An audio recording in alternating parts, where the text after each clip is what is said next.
नमस्कार, आप देख रहे हैं फ्रंटलाइन झारखंड न्यूज में महक मिश्रा। सिख समाज के सदस्यों ने भाजपा प्रदेश कार्यालय में मीडिया से रूबरू हुए सदस्यों में प्रधानमंत्री नरेंद्र मोदी के प्रति खुशी जाहिर करते हुए कहा कि 2014 से ही बीजेपी का शासन में सिखों के लिए कई आवश्यक कार्य हुए। इसी कड़ी में अब गुरु गोविंद सिंह की जयंती को वीर बाल दिवस के रूप में मनाने का प्रधानमंत्री ने ऐतिहासिक निर्णय लिया, जो स्वागत योग्य है। मौके पर मौजूद सदस्यों ने बताया कि 25,000 पोस्ट कार्ड छपवाकर झारखंड के समस्त सिख समाज की ओर से प्रधानमंत्री को भेजकर उनके प्रति आभार व्यक्त किया जाएगा।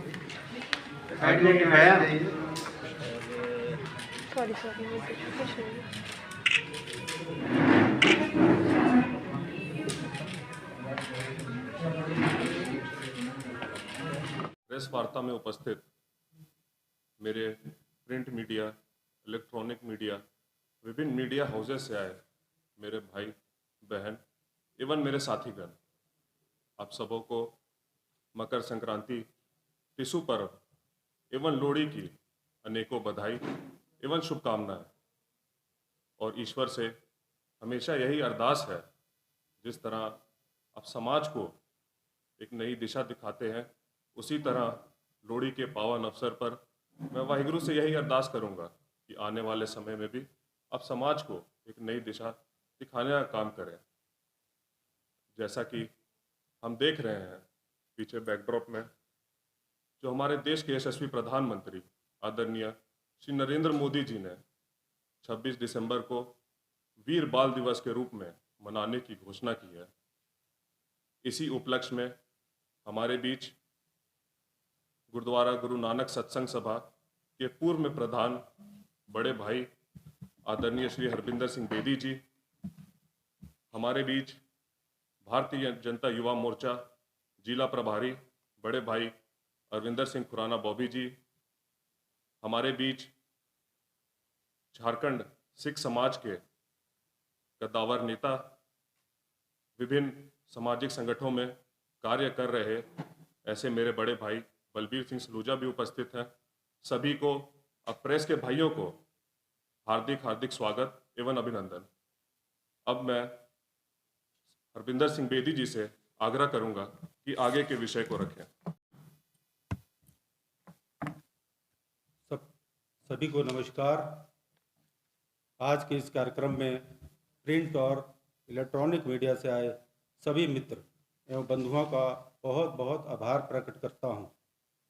सभी को आज के इस मकर संक्रांति के अवसर पर ढेरों बधाई और शुभकामनाएं देता हूं। मित्रों, आज इस प्रेस कॉन्फ्रेंस के माध्यम से विश्व के लोकप्रिय नेता और देश के यशस्वी प्रधानमंत्री आदरणीय श्री नरेंद्र मोदी जी का तहे दिल से पूरा सिख समाज आभार प्रकट करता है।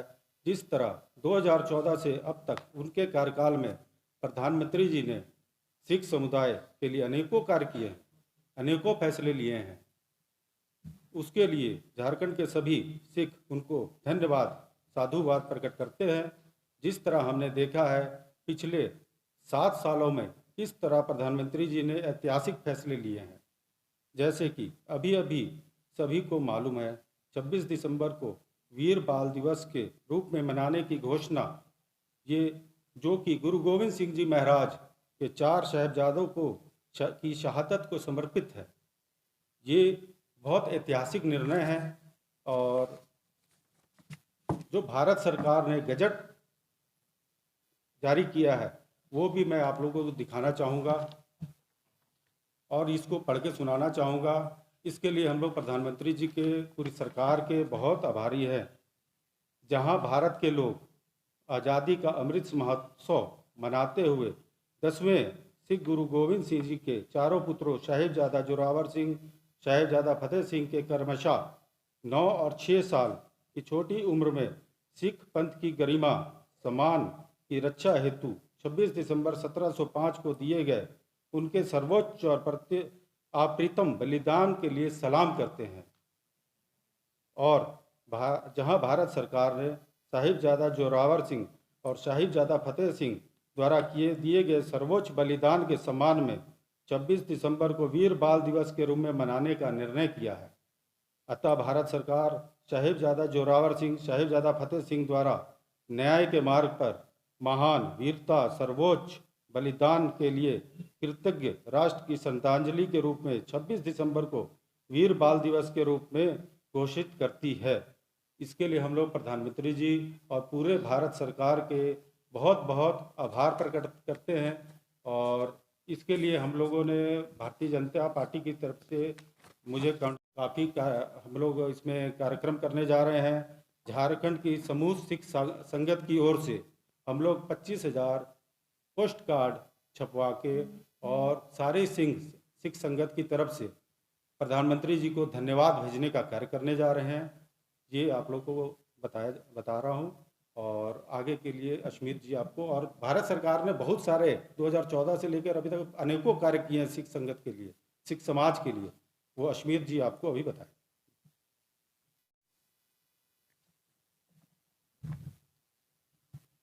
मित्रों, भाइयों बहनों, जैसा कि बड़े भाई हरविंदर सिंह बेदी जी ने बहुत ही विस्तार रूप से हमें समझाया कि कैसे यह एक ऐतिहासिक निर्णय है। और मित्रों, ये कोई साधारण सा वाक्य नहीं है, ये कोई सामान्य घटना नहीं है जो हमारे जीवन में घट रही है। ये एक ऐतिहासिक निर्णय है। जब आने वाली पीढ़ी में चर्चा होगी तो हम बता सकेंगे कि कैसे इस देश में एक ऐसे प्रधानमंत्री रहे जिन्होंने 26 दिसंबर को 4 साहिबजादों के बलिदानों को पहचाना। जब भी आने वाली पीढ़ी से चर्चा होगी 26 दिसंबर के बारे, हम उन्हें बता पाएंगे कि कैसे 4 साहिबजादों ने धर्म के वास्ते अपना बलिदान दे दिया। कैसे बाबा अजीत सिंह जी, बाबा जुझार सिंह जी 10 लाख फौज के सामने खड़े थे, लेकिन जब बाबा अजीत सिंह जी से गुरु गोबिंद सिंह जी रूबरू हुए हैं तो गोबिंद सिंह जी थोड़ा सा घबरा गए।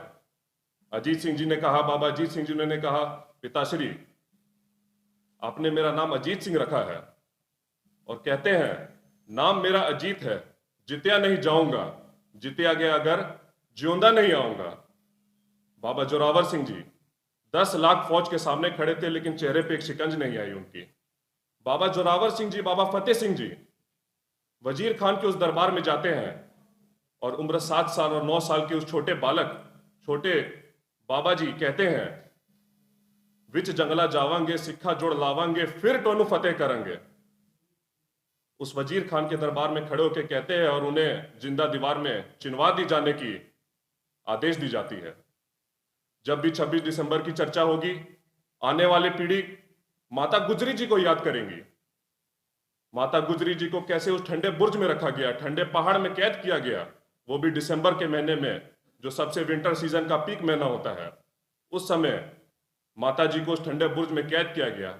और जब वजीर खान के नियामदेह आते हैं, माता जी से पूछते हैं कि क्या आप धर्म परिवर्तन करेंगे, तो माता जी कहती हैं, ए गुलामों, तुम्हें शर्म आनी चाहिए है कि तुम मुझसे ये सवाल पूछ रहे हो। मैं उस गुरु तेग बहादुर जी की धर्म पत्नी हूं, जिसने हिंदू कश्मीरी पंडितों की रक्षा करते करते अपनी प्राण की आहुति दे दी। मैं उस गुरु गोबिंद सिंह जी की मां हूं, जिन्होंने अपने 4 पुत्रों को बलिदान कर दिया और उसके बाद भी वो कहते हैं, इन पुत्रन के शीश को वार दिया सुख 4 मरे तो क्या हुआ, जीवित कई हजार। मैं उन साहिबजादों की दादी हूं, जिन्होंने अपने धर्म की रक्षा करते अपने शीश दे दिया, लेकिन धर्म नहीं परिवर्तन किया। और आप मुझसे पूछते हो कि मैं क्या इस्लाम कबूल करूंगी, तुम्हें शर्म आनी चाहिए है। और उस दादी जी को भी शहादत दे दी, उनकी भी शहीदी हो गई। और उसी 26 दिसंबर को हमारे देश के आदरणीय प्रधानमंत्री जी ने वीर बाल दिवस के रूप में घोषणा की है। सच में, जैसा कि हमारे बड़े भाई ने कहा कि हम प्रधानमंत्री जी का हृदय से आभार है, जैसा कि हम बैकड्रॉप में भी देख रहे हैं। सभी सिख संगत हृदय के गहराइयों से प्रधानमंत्री जी का आभार प्रकट करती है और उन्हें पोस्ट कार्ड अभियान के द्वारा, जैसा कि बेदी जी ने कहा, 25,000 पोस्ट कार्ड का हमारा टारगेट है। उस पोस्ट कार्ड अभियान के तहत प्रधानमंत्री जी को हम थैंक यू मैसेज भेजेंगे, थैंक्स करेंगे। और उनके प्रति ये कोई बोलने की बात नहीं है, लेकिन मैं कह देता हूं उनके प्रति जो सिखों के प्रति लगाव है वो शायद किसी से छुपा नहीं है, और बहुत ज्यादा बोलने की भी उसमें जरूरत नहीं, और हो भी क्यों ना। हमारे जो पंच प्यारे हैं, जो खालसा पंथ के संस्थापक हैं, जो खालसा फौज के संरक्षक है, फौजी हैं, उस पंच प्यारों में से भाई मोहकम सिंह जी उसी धरती से आते हैं जिस धरती से हमारे प्रधानमंत्री श्री नरेंद्र दामोदर दास मोदी जी गुजरात से आते हैं, उसी धरती से भाई मोहकम सिंह जी आते हैं। तो ऐसे व्यक्ति को जब इतिहास पता है सिखों की, तो उन्होंने सच में इसे पहचाना है। और उनके कार्यकाल में, जैसा कि बेदी जी ने भी कहा, 7 साल के उनके कार्यकाल में उन्होंने बहुत से ऐसे ऐतिहासिक निर्णय लिए जिन्होंने सिख धर्म के दिल में उनके लिए जगह बना ली है। सबसे पहले 1984 में जो घटना घटी वो बहुत ही शर्मनाक, निंदनीय घटना है। उस 1984 की घटना के बाद उन्होंने एक एसआईटी का गठन किया, और जो 1984 के पीड़ित थे उन्होंने इंसाफ सोच मन बना लिया था कि हमें इंसाफ नहीं मिलेगा, वैसे लोगों को उन्होंने इंसाफ दिया, एसआईटी का गठन किया और सज्जन सिंह जी को अंदर कराने का काम किया। एक तरफ एक ऐसी पार्टी जो सिखों को गले में टायर लटका के बहनों माताओं के साथ अभद्र प्रकार का काम किया है, और दूसरी तरफ एक ऐसी पार्टी जिन्होंने उसी 1984 पीड़ित को मुआवजा दिया। एक तरफ एक ऐसी पार्टी के मुजरिम कमलनाथ जी को मुख्यमंत्री बनाती है, एक तरफ एक ऐसी पार्टी जो उस 1984 के अपराधियों को अंदर कराती है। इसके बाद उनके कार्यकाल में गुरु गोविंद सिंह जी की जयंती पर इतिहास में शायद ही कभी ऐसा हुआ होगा कि सिख धर्म के किसी प्रकाश पर्व के, किसी गुरुपुरब में बजट स्पेशल पास किया गया, लेकिन प्रधानमंत्री जी के कार्यकाल में 100 करोड़ का बजट पास किया गया गुरु गोविंद सिंह जयंती को मनाने के लिए, और विशाल रूप से गुरु गोविंद सिंह जयंती पटना साहिब में मनाया गया।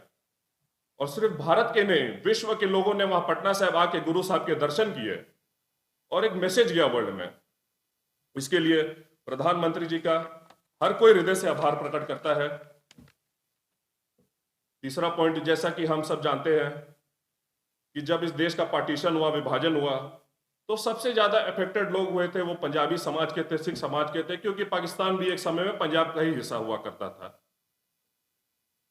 तो जब पाकिस्तान का पार्टीशन हुआ, भारत अलग हो गया, तो कुछ ऐसे हमारे भाई, बड़े बुजुर्ग, माताएं बहनें वहीं पे रह गए, वहीं पे उन्हें मौका नहीं मिला, कुछ ऐसी विभिन्न परिस्थितियां हुई कि वो भारत नहीं आ पाए और वहीं पे बस गए। लेकिन वो वहां पे अल्पसंख्यक में थे, बहुत कम निम्न गिनती में थे, और उनके साथ वहां शोषण किया जाता था। पिछले साल हमने देखा था ननकाना साहिब में हमारे हेड ग्रंथी थे, उनकी बेटी के साथ क्या गलत किया गया, किसी से छुपा हुआ नहीं है। ऐसे लोगों को सीए एनआरसी के तहत जो पाकिस्तान में रह गए, और अफगानिस्तान में भी कुछ हमारे सिख भाई रह गए थे, अल्पसंख्यक बहुत कम गिनती में थे, वैसे लोगों को सीए एनआरसी के तहत भारत में नागरिकता देने का काम आदरणीय प्रधानमंत्री जी ने किया है। अफगानिस्तान में पिछले दिनों सभी को पता है कि कैसे तालिबानियों ने हमला किया, टेरर अटैक किया। और अफगानिस्तान में जब यह घटना घटी तो प्रधानमंत्री जी ने बेड़ा उठाया कि मैं सभी भारतवासी को सही सलामत वापस भारत की धरती पर लेकर आऊंगा। उसमें से बहुत ज्यादा संख्या में हमारे सिख भाई भी थे। हमारे सिख भाइयों को ही नहीं, बल्कि गुरु ग्रंथ साहिब जी, जिसे हम सब सिख धर्म के लोग अपने सर्वोच्च स्थान पर मानते हैं, सर्वोच्च स्थान पर रखते हैं, ऐसे प्रधानमंत्री जी ने ऐसा निर्णय लिया कि गुरु ग्रंथ साहिब जी को भी रीति रिवाज के साथ, ऐसा नहीं कि बस ले आए, रीति रिवाज के साथ फ्लाइट में बकायदा अफगानिस्तान में सिख भाइयों के साथ गुरु ग्रंथ साहिब जी को भी वापस हिंदुस्तान की धरती पर लाने का काम किया। और एक तरफ मुझे आज भी याद है, दिल में बहुत चोट महसूस होता है, जब कांग्रेस की सरकार थी, हमारा एक सिख भाई सरबजीत सिंह बॉर्डर क्रॉस कर जाता है, गलती से बॉर्डर क्रॉस कर गया, लेकिन कई सालों बाद उसी पंजाबी भाई की लाश वापस आती है। और उस वक्त प्रधानमंत्री हमारे एक सिख थे। ये विडंबना सच में बहुत दिल को चोट पहुंचाती है कि एक सिख प्रधानमंत्री होने के बावजूद हमारे सिख भाई को नहीं बचा पाए। लेकिन एक ऐसे प्रधानमंत्री इस देश में रहे, जब अफगानिस्तान में घटना घटी तो सभी सिख समाज के लोग सही सलामत वापस आए और साथ में गुरु ग्रंथ साहिब जी को भी लेकर आए। आज तक इतिहास में किसी ने ऐसा निर्णय नहीं लिया। और सोचिए प्रधानमंत्री जी की मानसिकता को कितना बारीकी से उन्होंने सिख धर्म को पढ़ा है। गुरुद्वारा साहिब में लंगर को टैक्स फ्री कर दिया, जीएसटी मुक्त कर दिया, किसी प्रकार का टैक्स गुरुद्वारा साहिब के लंगर में नहीं लगाया जाएगा। और ऐसा एक ऐतिहासिक कदम उठाया। पिछले वर्ष गुरु नानक देव जी का 550 प्रकाश उत्सव मनाया गया था। गुरु नानक देव जी का प्रकाश उत्सव इतने भव्य तरीके से मनाया, और ऐसा मनाया कि सिर्फ भारत में ही नहीं पूरे वर्ल्ड में उसका मैसेज पहुंचाया। हर एक इंडियन एम्बेसी ऑल ओवर पूरे विश्व में, सभी इंडियन एम्बेसीज में गुरु नानक साहिब जी के प्रकाश पर्व को मनाया। और उनकी वाणी, नीचा अंदर नीच जात नीची हो अत नीच, नानक दिन के संग साथ वड्या सो क्या रीस, उनकी वाणी को पूरे विश्व में पहुंचाने का काम किया। इतना ऐतिहासिक निर्णय उन्होंने अपने कार्यकाल में लिया। हमारा एक ऐतिहासिक धर्म स्थल है हेमकुंड साहिब उत्तराखंड में। जब भी चर्चा होती है हेमकुंड साहिब दर्शन करने के लिए, तो हमेशा से ही लोगों के मन में थोड़ा असंतोष होता है। बुजुर्गों तो मन ही नहीं बना पाते वहां जाने के लिए, क्योंकि वहां बहुत चढ़ान है, चढ़ने में तकलीफ होती है, वहां पहुंचना बहुत कठिन कार्य है। जो युवा संगत है वो पहुंच जाते हैं, लेकिन थोड़ा बड़े बुजुर्ग नहीं पहुंच पाते हैं। और उनकी पीड़ा को प्रधानमंत्री जी ने समझा और एक ऐसा निर्णय लिया, रोप वे बनाया जा रहा है उत्तराखंड में कि संगत देहरादून से बैठेगी और डायरेक्ट हेमकुंड साहिब पहुंचेगी और गुरु साहब के दर्शन करेगी। ऐसे ऐसे ऐतिहासिक निर्णय लिए गए। रोज सुबह जब हम उठते हैं और गुरु ग्रंथ साहिब जी के आगे अरदास करते हैं, और अरदास में हम एक वाक्य कहते हैं, जिना गुरुद्वारिया गुरतामा नु पंथ तो विछोड़िया गया है, खुले दर्शन दीदार ते सेवा संभाल दा दान, प्यारे खालसा जी नु बख्शो। अर्थात जो गुरुद्वारा साहिब, जो धर्म स्थल हमारे पंथ से अलग हो गए हैं, पाकिस्तान में चल गए हैं, कुछ अलग देश में चल गए हैं, वैसे धर्म स्थल के दर्शन करवाए हमें। हम वाहिगुरु से रोज ये अरदास करते हैं और यह अरदास ईश्वर ने हमारी सुन ली।